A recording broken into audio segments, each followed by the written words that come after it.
தமிழ் வணக்கம். நான் வழக்கறிஞர் உமாசங்கர் பேசுறேன். இன்றைக்கு நம்ம பார்க்க போற டாபிக் என்ன அப்படின்னு பார்த்தீங்கன்னா, powers of president of India, article 52 of Indian constitution. So powers of president of India மட்டும் நம்ம பார்க்க மாட்டோம். இதில் வந்து நம்மளோட குடியரசுத் தலைவர், ஜனாதிபதி, அவருடைய எலிஜிபிலிட்டி என்ன, அதில் வந்து யார் வர முடியும், அவங்களோட பவர்ஸ், இவரோட பவர்ஸ் என்ன, அவங்களுடைய சேலரி ஸ்ட்ரக்சர் என்ன, அந்த மாதிரி பல விஷயங்களை வந்து நம்ம இன்னைக்கு பார்க்கலாம். நம்முடைய குடியரசுத் தலைவர் அப்படின்னு நீங்க எடுத்துட்டீங்கன்னா, அவர் வந்து நம்மளோட முதல் குடிமகன் அப்படின்னு நம்ம சொல்றோம், ஃபர்ஸ்ட் சிட்டிசன் ஆஃப் இந்தியா அப்படின்னு சொல்லிட்டு. அவர் தான் நம்மளுடைய மிலிட்ரிக்கு வந்துட்டு கமாண்டர். அதாவது முப்படை இருக்கு, முப்படைகளுக்கும் தனித்தனியா தளபதிகள் இருக்காங்க. அப்படின்னாலுமே இவங்க எல்லாரும் வந்துட்டு இவங்களுக்கு எல்லாருக்குமே மேல இருக்கிறது யாரு அப்படின்னு நீங்க பாத்தீங்கன்னா நம்மளுடைய குடியரசுத் தலைவர் தான். இதுல இந்த குடியரசுத் தலைவர் அப்படின்ற பதவி நீங்க பாத்தீங்க அப்படின்னா சம்பிரதாயம், சடங்கு அப்படின்னு சொல்ற மாதிரி ஒரு ரோல் தான் அது. முக்கால்வாசி இல்ல, முழுவதுமாகவே வந்துட்டு எக்ஸிகியூட்டிவ் பவர் யார்கிட்ட இருக்கு அப்படின்னு நீங்க பாத்தீங்க அப்படின்னா நம்ம பிரைம் மினிஸ்டர் கிட்ட தான் இருக்கு. பிரசிடென்டோட எலெக்ஷன் எப்படி நடக்கும் அப்படின்னு உங்களுக்கு தெரியும். அதாவது நம்மளுடைய லோக்சபா, மக்களவை அப்படின்னு நீங்க எடுத்துட்டீங்க அப்படின்னா மக்களால் தேர்ந்தெடுக்கப்பட்ட எம்பி இருக்காங்க, மெம்பர் ஆஃப் பார்லிமெண்ட். அதே மாதிரி நீங்க மாநிலங்களவை, ராஜ்யசபா, மாநிலங்களவையில இருக்கிற எம்பிங்களை தேர்ந்தெடுக்கிறதுங்கிறது அந்தந்த மாநிலங்களில் இருக்கும் எம்எல்ஏக்கள், அதாவது தேர்ந்தெடுக்கப்படுகிறதால அது மாநிலங்களவை அப்படின்னு நம்ம சொல்றோம். ஸோ அதுல வந்துட்டு சில கால்குலேஷன்ஸ் இருக்கு, எத்தனை எம்எல்ஏ சேர்ந்து ஒரு எம்பியை வந்துட்டு நம்ம ராஜ்யசபாக்கு அனுப்ப முடியும் அப்படின்றதெல்லாம் இருக்கு. அது வந்து அவங்க ரெப்ரசன்ட் பண்ற தொகுதியுடைய மக்கள் தொகை, இந்த மாதிரி பல விஷயங்கள் சம்பந்தப்பட்டது. ஸோ இவருடைய பிரசிடென்டோட எலெக்ஷன் நீங்க பாத்தீங்க அப்படின்னா மக்களவை, மாநிலங்களவை, அதே மாதிரி ஒரு மாநிலத்தினுடைய சட்டசபைகள் இருக்குல்ல, அவங்களும் சேர்ந்து ஓட்டு போட்டுதான் வந்துட்டு நம்மளுடைய குடியரசுத் தலைவரை நம்ம தேர்ந்தெடுக்கிறோம். இப்ப நம்ம நாட்டுல வந்துட்டு ஒருத்தர் குடியரசுத் தலைவர் ஆகணும்னா அவங்களுக்கு என்னெல்லாம் குவாலிஃபிகேஷன்ஸ் இருக்கணும் அப்படின்றத பார்க்கலாம். ஃபர்ஸ்ட் குவாலிஃபிகேஷன் பை டிஃபால்ட் நம்மளுடைய நாட்டோட பிரஜையா இருக்கணும், சிட்டிசன் ஆஃப் இந்தியாவா இருக்கணும். ரெண்டாவது, அவங்களுக்கு 35 வயசு வந்து முடிஞ்சிருக்கணும். ஒரு member of parliament election, MP election, Lok Sabha எலெக்ஷன்ல வந்துட்டு நிக்கிறதுக்கு உண்டான குவாலிஃபிகேஷன் எல்லாமே இருக்கணும். இந்திய ஓட்டர் லிஸ்ட்ல வந்துட்டு அவருடைய பேர் இருக்கணும். அதே மாதிரி அவர் எந்த ஒரு அபிஷியல் பொசிஷனும் வந்துட்டு கவர்மெண்ட்ல அவருக்கு இருக்கக்கூடாது. ஃபார் எக்ஸாம்பிள், கவர்மெண்ட்ல அவர் வேலை செய்யக்கூடாது, அவருக்கு எந்த ஒரு விதமான வருமானமும் கவர்மெண்ட்ல வரக்கூடாது. சரி, ஓகே, அவருக்கு பிரசிடென்ட்டுக்கு என்ன சேலரி அண்ட் அலவன்சஸ் இருக்கு அப்படின்னு நீங்க பாத்தீங்கன்னா, நம்முடைய இந்திய குடிமகனுக்கு நீங்க இந்திய குடியரசுத் தலைவருக்கு பாத்தீங்கன்னா 5 லட்ச ரூபா வந்துட்டு அவருக்கு மந்த்லி சேலரி. அதோட சேர்த்து அவருக்கு பல அலவன்சஸ் இருக்கு. அதாவது அவர் இருக்கிற வீடு வந்துட்டு ராஷ்டிரபதி பவன் அப்படின்னு நம்ம சொல்லுவோம், அது வந்துட்டு ஃப்ரீ ஆஃப் ரெண்ட், அதுக்கு எந்த ரெண்ட்டும் கிடையாது. அதே மாதிரி அவருக்கு டிராவல் வந்துட்டு எல்லாமே அலவுடு. நிறைய மற்ற அலவன்சஸ் இருக்கு, அவருக்கு வேலையாட்கள், அந்த மாதிரி பல அலவன்சஸ் எல்லாம் இருக்கு. ஒருவேளை அவர் வந்துட்டு ரிட்டையர் ஆயிட்டாரு அப்படின்னா அவர் வாங்கின சம்பளத்துல இருந்து 50% வந்துட்டு அவர் பென்ஷனா வாங்கிக்கலாம். இப்ப நீங்க பாத்தீங்கன்னா 5 லட்ச ரூபாய் அவருக்கு சேலரி அப்படின்னு நீங்க எடுத்தீங்கன்னா 2.5 லட்ச ரூபாய் வந்துட்டு அவர் வந்துட்டு பென்ஷனா வாங்கிக்கலாம். இது எங்க இருக்கு அப்படின்னு நீங்க பாத்தீங்கன்னா, பிரசிடென்ட் எமல்மெண்ட்ஸ் அண்ட் பென்ஷன் ஆக்ட்ல வந்துட்டு இந்த இன்ஃபர்மேஷன் எல்லாமே கொடுக்கப்பட்டிருக்கு. இதுல ஒருவேளை பிரசிடென்ட் வந்துட்டு பவர்ல இருக்கும்போது இறந்து விட்டால் அவங்களுடைய ஒய்ஃபுக்கோ இல்ல ஹஸ்பண்டுக்கோ வந்துட்டு 50%, அதாவது பென்ஷன்ல 50% கொடுப்பாங்க. அதாவது ஒருவேளை அவர் உயிரோட இருந்து ரிட்டையர் ஆகி இருந்தால் அவர் வாங்கக்கூடிய பென்ஷன்ல இருந்து 50% கொடுப்பாங்க.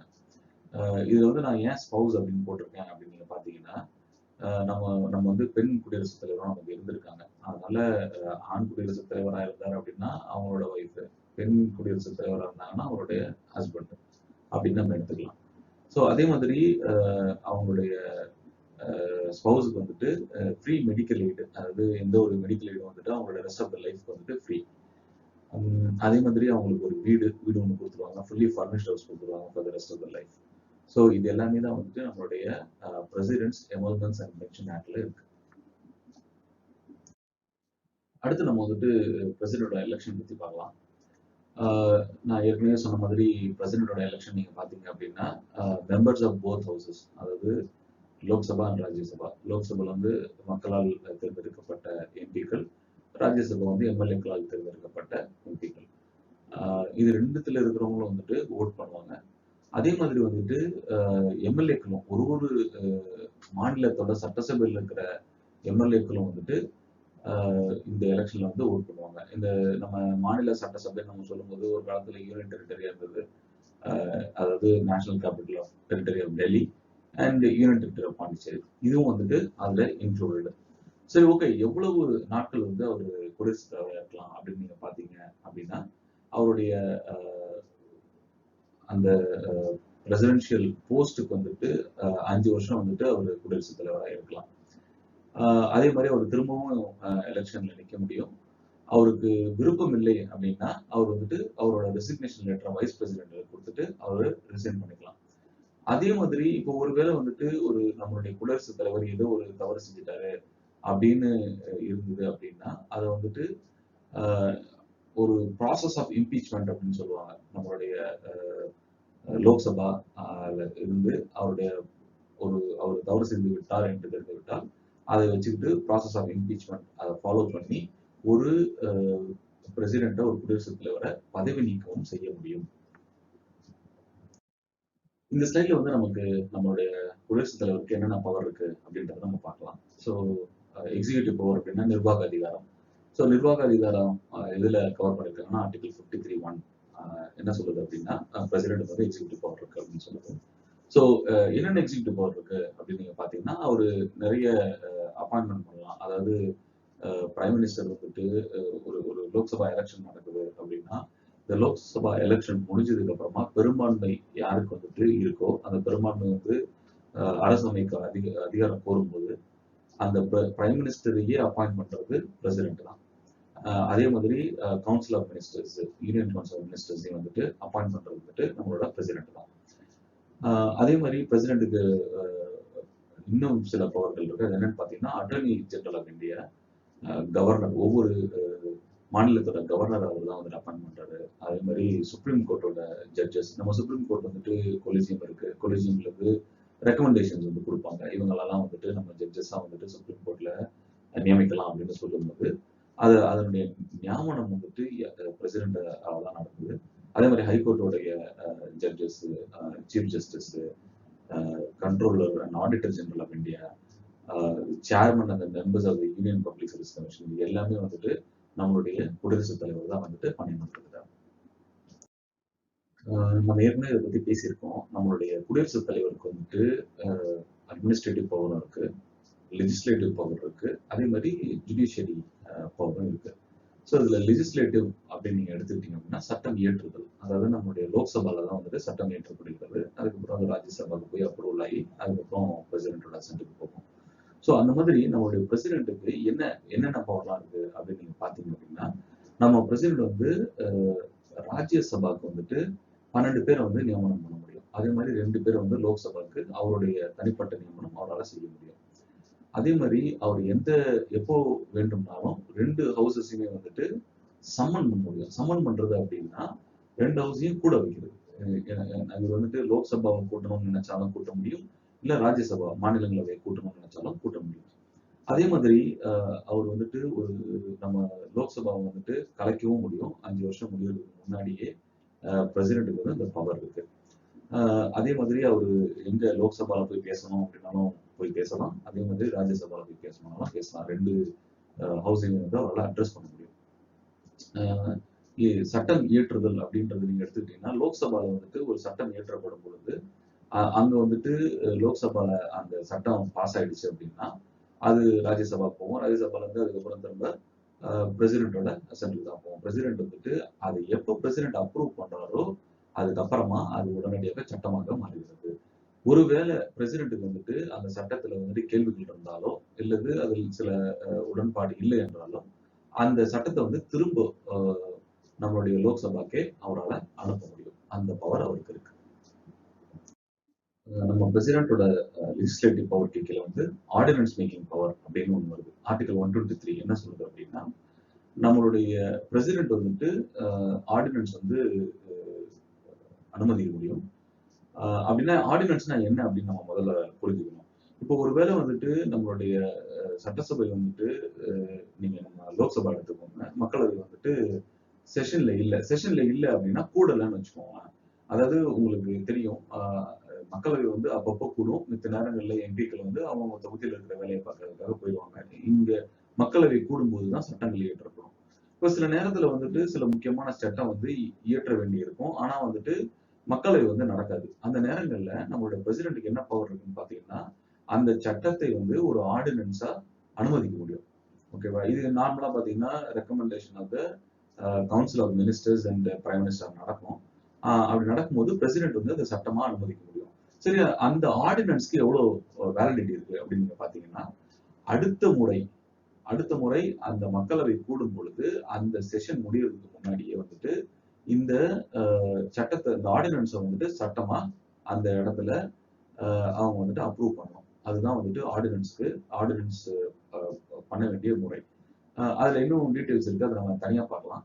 இப்போதைக்கு நீங்க பாத்தீங்க அப்படின்னா மக்களவை செஷன்ல இல்லாத மக்களவை நடக்காத பொழுது ஒரு சட்டத்தை இயற்ற முடியும் அப்படின்னா பிரசிடென்ட்டுக்கு அந்த பவர் இருக்கு.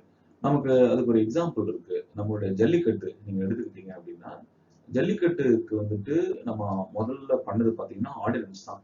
அப்போ வந்து நம்மளுடைய சட்டசபை நடக்கல. அதனால வந்துட்டு சட்டசபையில வந்து சட்டம் இயற்ற முடியல. அதனால என்ன பண்ணாங்க அப்படின்னா ஜல்லிக்கட்டுக்கு வந்துட்டு பிரசிடென்ட்டோட அப்ரூவல் வாங்கிட்டு அது ஆர்டினன்ஸா முதல்ல வெளியிட்டு அதுக்கப்புறமா நம்மளுடைய சட்டசபை வந்துட்டு கூட்டி அந்த சட்டசபையில வந்து அது சட்டமா மாத்தினாங்க. இதுதான் வந்து ஆர்டினன்ஸ் அப்படின்னு நம்ம சொல்றோம். நம்ம குடியரசுத் தலைவருடைய ஜுடிஷியல் பவர்ஸ் நம்ம பார்க்கலாம். Article 72 president is empowered to grant pardons. அதாவது நம்மளுடைய குடியரசுத் தலைவர் வந்து மன்னிப்பு மன்னிப்பு கொடுக்குறது அப்படின்னா அந்த கைதியை வந்து விடுதலையே செஞ்சிடலாம். சரிங்களா? அது மாதிரி மன்னிச்சு வெளியே அனுப்ப முடியும். அதே மாதிரி அவங்களுடைய தண்டனைகளை குறைக்க முடியும். இது இப்போ வந்து ஃபார் எக்ஸாம்பிள் ஒரு 7 வருஷமா இருக்கு, அது 3 வருஷமா குறைக்கலாம் அப்படின்னா அவரால் அதை வந்து ஜெயில் தண்டனைகளை குறைக்க முடியும். அதே மாதிரி ஒரு டெத் சென்டென்ஸ் இருக்கு அப்படின்னா அதை சஸ்பெண்ட் பண்ண முடியும். அதே மாதிரி டெத் சென்டென்ஸ் வந்து லைஃபாவும் குறைக்க முடியும். அது வந்து கம்யூட்டேஷன் அப்படின்னு சொல்றோம். ஒண்ணுல இருந்து இன்னொன்னா வந்து மாறுது. ஸோ அந்த மாதிரி இந்த பவர்ஸ் எல்லாமே வந்து நம்மளோட பிரசிடென்ட்டுக்கு இருக்கு. அதே மாதிரி அவருக்கு எமர்ஜென்சி பவர் இருக்கு. இப்போ எமர்ஜென்சி அப்படின்னா ஆர்டிகல் 352, 356, 360 அப்படின்னு நீங்க எடுத்துக்கலாம். National emergency, state emergency and financial emergency. இப்போ நேஷனல் எமர்ஜென்சி அப்படின்னா நம்ம நாட்டின் மேல வந்து ஒரு போர் வந்து தொடுக்கப்படுது. அப்படி இல்லை அப்படின்னா உள்ளுக்குள்ளேயே வந்துட்டு ஒரு ஸ்டெடியான கவர்மெண்ட் இல்ல, ஏதோ ஒரு சட்டம் ஒழுங்கு பிரச்சனை வருது அப்படின்னா நேஷனல் எமர்ஜென்சி வந்துட்டு அவரால் டிக்ளேர் பண்ண முடியும்.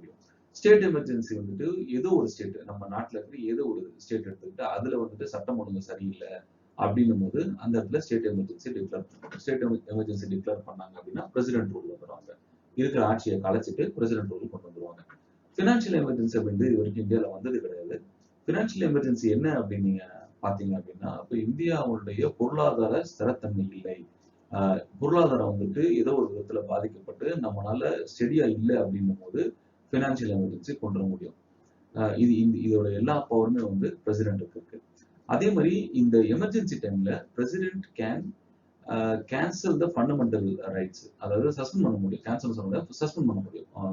Fundamental right. அதாவது அந்த எமர்ஜென்சி இருக்கிற நேரத்துல மட்டும் இந்த மாதிரி சஸ்பெண்ட் பண்ண முடியும். ஆனா அதுல ஒரு எக்ஸப்ஷன் ஒன்று இருக்கு. Article 21 right to life and personal liberty அப்படின்னு சொல்லிட்டு article 21 one of the fundamental rights. அந்த ஒரு ஃபண்டமெண்டல் ரைட்டை மட்டும் ஈவன் டியூரிங் எமர்ஜென்சி வந்துட்டு சஸ்பெண்ட் பண்ண முடியாது. நம்ம ஏற்கனவே சொன்ன மாதிரி நம்மளுடைய முப்படைகளின் தளபதி யார் அப்படின்னு நீங்க பாத்தீங்கன்னா நம்மளுடைய பிரசிடென்ட் தான். அது வந்து ஆர்டிகல் 53(2) இருக்கு. அவர் வந்துட்டு பிரசிடென்ட்டுக்கு இருக்கிற பவர் என்னன்னா எந்த நாட்டின் மீதும் போர் தொடுக்க முடியும் அவரால்.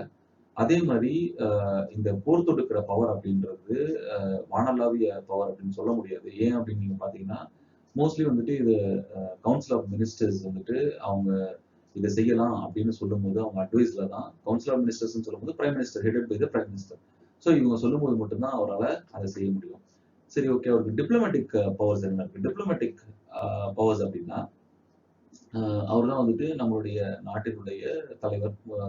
முதல் குடிமகன் அவர் தான். ஸோ அவருடைய பேரால தான் வந்துட்டு டிப்ளமேட்டிக் ரெப்ரசன்டேட்டிவ்ஸ் வந்துட்டு வெளிநாட்டுக்கு போறாங்க.